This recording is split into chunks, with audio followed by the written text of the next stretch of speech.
ఇప్పుడు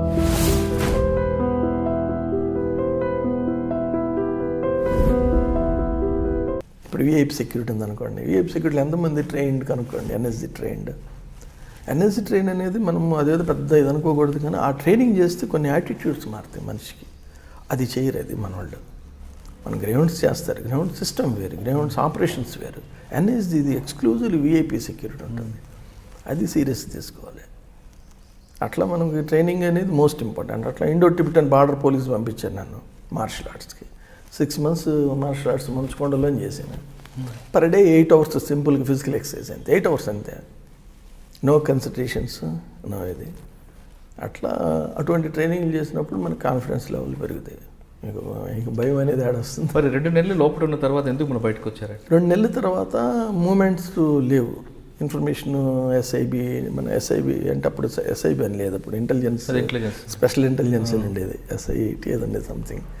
సో అప్పుడు వాళ్ళు ఇన్ఫర్మేషన్ ఇచ్చారు అవుట్ ఆఫ్ ఇదని. తర్వాత అప్పుడు మళ్ళీ డిటి నాయక్ సార్ విత్డ్రా చేసి వదిలేరు. అంటే డిటి నాయక్ గారు మీకు గురువు అంతే.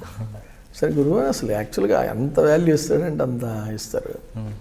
డైరెక్ట్గా ఇంకంతే, ఎవరితో మాట్లాడు, ఎవరిని మన ఏదైనా డిటి నాయక్ గారు కానీ దొర గారు కానీ ఇన్స్ట్రక్షన్స్ అనేది డైరెక్ట్గా ఇస్తారు, కమ్యూనికేట్ చేయరు, ఫార్వర్డ్ చేయరు. ఆ సిస్టమ్ చాలా గ్రేట్ సిస్టమ్. అది అందుకు మేము అదే అంటే ఎప్పుడైనా బాస్ అన్న వ్యక్తి కింద వరకు డైరెక్ట్ ఇవ్వడం అనేది డైరెక్ట్ ఎవరు చేస్తారో వాళ్ళకి మాట్లాడాలి. అది మనం శంకర్ రెడ్డి గారు వీళ్ళందరూ డ్రైవర్స్తో కూడా మాట్లాడతారు, కానీ డ్రైవర్స్ ఎంతమంది మాట్లాడతారు అడగండి ఇప్పుడు. లేదండి, యాక్చువల్గా డ్రైవర్ అనేవాడు ఇస్ గ్రేట్ మ్యాన్. విఐపి సెక్యూరిటీలో driver himself is the fighter.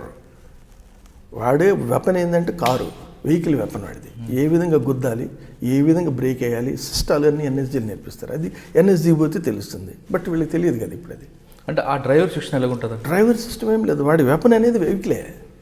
ఒకవేళ సడన్గా వెహికల్ అప్పెట్టాడు, వెహికల్ ఏ వెహికల్ చూసుకొని దాన్ని హిట్ చేసేది కూడా నేర్పిస్తారు. అంబాసిడర్ అనుకోండి, ఇంజిన్ ముందు ఉంటుంది కానీ వెనక హిట్ చేయి, ఇట్లా అనమాట. సో కారు యొక్క స్ట్రెంగ్త్ని బట్టి హిట్ చేసేయాలి, అంతేగాని విఐపిని పోయి ఆపి ఎదురు పోయి తీసుకుని ఆపితే it's trapping. So driver step చాలా ఉంటుంది. అచ్చా, ఇప్పుడు ఎదురుగా వెహికల్ వచ్చినప్పుడు ఇంజిన్ వైపు కాకుండా బ్యాక్ సైడ్ కొట్టాలి. ఎందుకండి?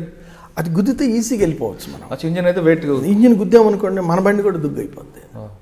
సో ఇవన్నీ కూడా సెక్యూరిటీలో. ఒకవేళ బ్యాక్ కూడా వెహికల్ పెట్టారనుకోండి, ఆ బ్యాక్ సైడ్ వెహికల్ పెట్టినప్పుడు మనం సైడ్ అయిపోవటమే. లేకపోతే 90-80 km స్పీడ్లో కూడా టర్నింగ్ నేర్పిస్తారు అక్కడ ఎన్ఎస్జీలో. అది ఎంతమందికి తెలుసు అడగండి మీరు. 80 km స్పీడ్, మీకు ధైర్యం ఉందా అన్నాను. నాకు ఉందే ధైర్యం, ఒక పద నువ్వు చేస్తే ఇద్దరం చేస్తాం కదా, నువ్వు నేను చేస్తాం కదా, కూర్చో అన్న. కూర్చుంటాను నేను అన్న, కూర్చోబెడితే చూసి 90 km స్పీడ్లో ఎంఎస్డన్ని టర్నింగ్ తీసుకున్నాడు. సడన్ బ్రేక్తో టర్నింగ్ తీసుకున్నాడు.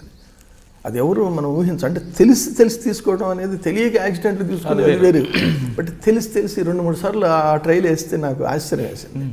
సో డ్రైవర్ సబ్జెక్ట్ ఎంత ఉందా అని ఎంతమందికి తెలుసండి అది.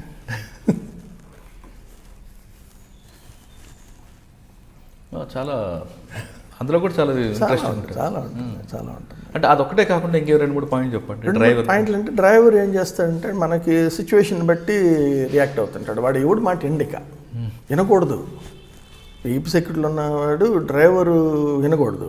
ఎప్పుడైతే మీరు వారి perfect training, perfect coaching, guidance ఇస్తే సిచ్యువేషన్ బట్టి డైవర్ట్ చేయటమో, టర్నింగ్ తీసుకోవటమో, ఏదైనా సరే వాడు ఇష్టం వచ్చినట్టు చేసుకుని వెళ్ళిపోవాలి. అంటే వాడు మెయిన్ కోర్స్ ఏంటి, టు సేవ్ ది విఐపి. ఇది ఇంపార్టెంట్. సో మనం అనుకుంటాం ఓన్లీ కమాండోలు వీళ్ళు అనుకుంటాం మనం. కమాండోలు ఓకే, కానీ కమాండోలతో పాటు ఈ వీడు కూడా ఒక వ్యక్తి ఉంటాడు, ఇంపార్టెంట్ వ్యక్తి. అసలు విఐపి నడిపించేది వాడు. అది మనకి తెలియాలి. నాకు తెలుసు, ఎందుకంటే నేను ప్రాక్టికల్గా ఒక ఇన్సిడెంట్ చూసాను. నేను రాజంపేట వస్తున్నాము. రాజంపేటలో ఏం చేస్తుంటారంటే అరటికాయ బోదల్ని కట్ చేసి రోడ్డు మీద వేసేస్తారు. నేను Mysore Reddy is the home minister, so ఆయనతో వస్తున్నాను. సో ఎస్కాట్లో రామిరెడ్డి అని ఉండేవాడు పాపం, తర్వాత మధ్యలో చనిపోయాడు అతను ఎస్కాట్ 1, నేనేమో వేయిపుతున్నాను. నాకు చూసేసాను. సడన్గా చూస్తుంటే ఎదురుగా ఒక లారీ వస్తూ ఉంది స్పీడ్గా. ఇవన్నీ బోదలన్నీ రోడ్డు మీద వేస్తారు, ఎవరు ప్రివెంట్ చేస్తే తెలియదు కదా. సో ఆ లారీ మీదకి వచ్చేస్తుంది, వాడికి స్లిప్ అయిపోయింది. ఆ మూమెంట్లో మనము విఐపి కార్లో మా డ్రైవరు వాడికి మా దగ్గర ఉన్న వాళ్ళందరికీ నేను ఇస్తాను కాబట్టి వాడు వెంటనే రెడీ అవుతున్నాడు. అయ్యే లోపల ఎస్కాట్ 1 తీసుకెళ్ళి మెయిన్ కార్కి అడ్డం పెట్టేశారండి. అంటే లారీ వస్తే వాడిని కొట్టించుకోవడానికి వాడు అంత టాక్టికల్గా చేసేటప్పటికి హోమ్ మినిస్టర్ కూడా కన్ఫ్యూజ్ అయిపోయాడు, మైసూరారెడ్డి గారు కూడా.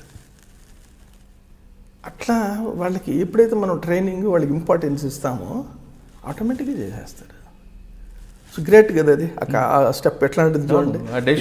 ఇది బ్రేక్ వేసి ఎన్ని చేసే లోపల వీడు కారు తీసుకొచ్చి అడ్డు పెట్టాడు. అంటే లారీ వచ్చేసి దాని కర్మగాలి లేకపోతే మన కర్మగాలి వచ్చి గుద్దినా కానీ ఎస్కాట్ 1 వెళ్ళిపోద్ది. So that is the system of the driver. ఆ ఇన్సిడెంట్లో మరి ఆ డ్రైవర్కి మెచ్చుకున్నారా? డ్రైవర్ మెచ్చుకుంటే చాలా చేశాను నేను ఉన్నప్పుడు. ఇక నా దగ్గర కానిస్టేబుల్ హోంగార్డ్ కూడా హ్యాపీగా ఉంటాడు. అంతే. వాడు చనిపోతే వాడికి ఉత్తమ సేవ పథకం ఇప్పించాను నేను. హోమ్ మినిస్టర్ గారు చనిపోయాడు కదా శిఖామణి అన్నాడు. పోలీసులు ఎవరు బతికారు ఎవరు చనిపోయారు అంత సీన్ లేదు సార్, అది ఇస్తే ఆటోమేటిక్గా వాళ్ళ ఫ్యామిలీకి ఉపయోగపడుతుంది, వాడు చేసిన సర్వీస్ మీకు తెలుసు కదా అన్న. ఓకే ఇచ్చాను అన్నాడు. అంతే. చనిపోయిన తర్వాత ఉత్తమ సేవ పథకం వచ్చింది ఆడికి, రామిరెడ్డిని అతనికి. It's a great man.